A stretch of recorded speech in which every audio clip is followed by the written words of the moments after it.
Hi guys, ఎప్పుడెప్పుడా అని ఎదురు చూస్తున్న మనం రెబల్ స్టార్ ఫ్యాన్స్కి గుడ్ న్యూస్ అన్నమాట. ఎందుకంటే వినాయక చవితి కానుకగా ఈ పోస్టర్ అయితే రిలీజ్ అయింది. ప్రభాస్ గారి ఫస్ట్ సినిమా అయిన ఈశ్వర్ ప్రభాస్ గారి బర్త్డే కానుకగా అక్టోబర్ 23న రిలీజ్కి సిద్ధమవుతుందని చెప్పుకోవచ్చు.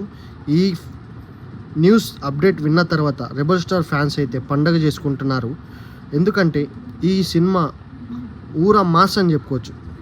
ఎందుకంటే ఆ రోజు బర్త్డే కాబట్టి సెలబ్రేషన్స్ ఎలా ఉంటాయి, ఊరా మాస్ సినిమా దింపాలి. అయితే అలాంటి టైంలోనే ఈ సినిమాని కావాలనే రిలీజ్ చేస్తున్నారని, కొత్త రికార్డులు క్రియేట్ చేయాలని ఎలా అయినా సిద్ధం చేస్తున్నారని కావచ్చు. ఎందుకంటే ఈ సినిమా అయితే క్లాస్ పబ్లిక్ కాదు గైస్, ఓన్లీ ఊరా మాస్.